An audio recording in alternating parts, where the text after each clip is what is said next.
Hello friends, today we will talk about second part of the book Power of Habit. It is written by Charles Duhigg and the second part is The Habit of Successful Organization. The first section of this second part is Keystone Habits or the Ballad of Paul O'Neill. So Alcoa was a company based upon the product of aluminium, and it was a very old company, about 100 to 150 years old company, and the revenue of the company was going down. So investors actually appointed a new CEO whose name is Paul O'Neill, and in his first intro he actually gives intro about safety of the organization, how to deal with safety of the organization, because the accident in Alcoa company was increasing. So and it was very shocking for the investors and the employee of the company, because on first day a newly appointed CEO actually talks about the revenue metrics, what will be the strategy, what will the plan to increase the revenue, not about any safety habits of the organization. And they were very shocked and they thought that they have appointed a hippie, but in only 1 year the revenue of the company doubles itself. So the habit that Paul O'Neill induced in the organization was a keystone habit. A keystone habit is a habit which helps other habits to develop. So in such scenario, this safety habit was one such habit. So it enables the organization to actually re-examine their equipment, their heavy machineries, their quality assurance of machines, the guidelines across how these machines will be operated to minimize the accidents in the company. So all in all, the products through these machines were of good quality, and they actually created a channel, a communication channel through which anyone in that company can put his ideas around the safety of the organization. So after adding safety ideas to the organization, people thought that why not have these ideas of increasing revenue of the organization, like reusing something, right? So they have this paint that can be reused and it results in millions of revenue for the company. So for myself, I would say the keystone habit is getting bathed through cold water, because after that my willpower increases. I was waking up early, and then I have this. After waking up, I used to do I'm doing meditation. Then I go to gym. I do some skill work and that enhances my skills. So these are the habits that actually come through one main habit, that is a keystone habit. So when Paul O'Neill actually retired from the organization, the revenue of the company was increased multiple, almost 4 to 5 times. So that is the power of keystone habit.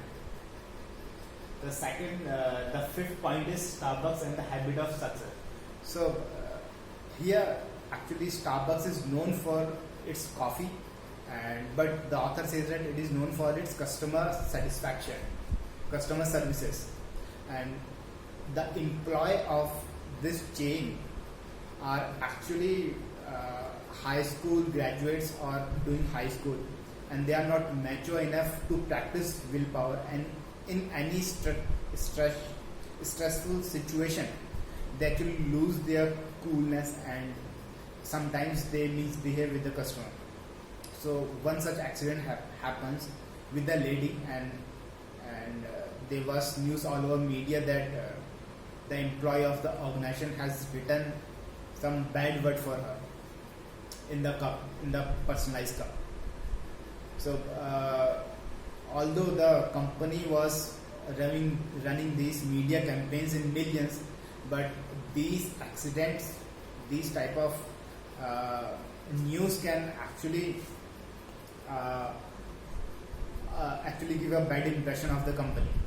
So they thought of having this plan, having this training program to enhances the willpower of the employees, and the main point of this is to actually plan for these inflection points and how to handle those situations in which if an employee is working 4 to 5 hours continuously and they have to handle a rude customer, how will they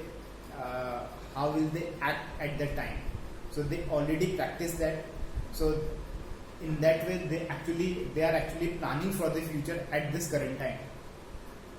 So willpower is a keystone habit in this case, and it develops other habits to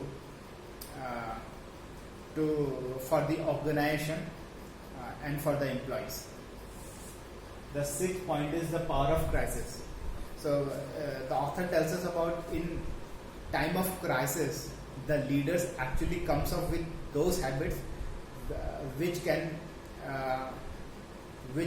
be advantageous to the organization. One such scenario is about a hospital in which there is an ego clash between doctors and nurses, and due to which various operations went bad. And when the habit is developed about the respect for each other, so these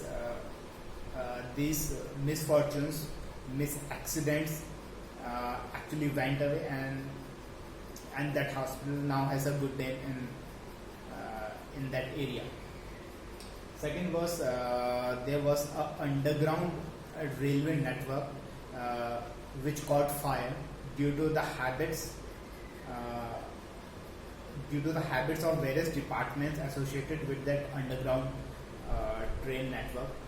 And later they found that because there is no communication between the departments of that organization, these accident can happen very rapidly, and because no one knows how to deal with the overall scenario.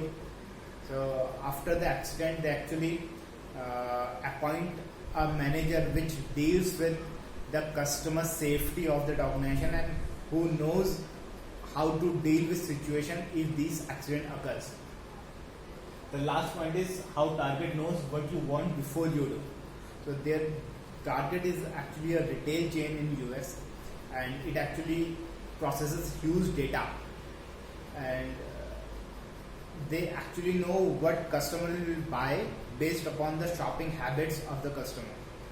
So there is a famous story where they already know who is pregnant, and there was an accident happened where a father of a girl goes to the store and told them that why are you sending pregnancy gift coupon related to pregnancy to their teenage girl. So but later they found out that the girl was actually pregnant. So they actually realized this because they are sending these personalized gift coupons. The user can feel that it is violation of their privacy. So they have this technique where they were wrapping random gift coupons with their personalized gift coupon as well, so that the customer have that impression that Target don't know about their shopping habits, and they can again trust Target as it is not doing anything with their data. So friends, I will highly recommend this book, and it is actually a life-changing book, and you will know various things about how habit operates, how we can replace habit with new habit, how organization actually works and use habits to grow their organization. In the third part, there is also a third part, and we will talk about it in a next video. Till then, friends, thank you. Have a great day.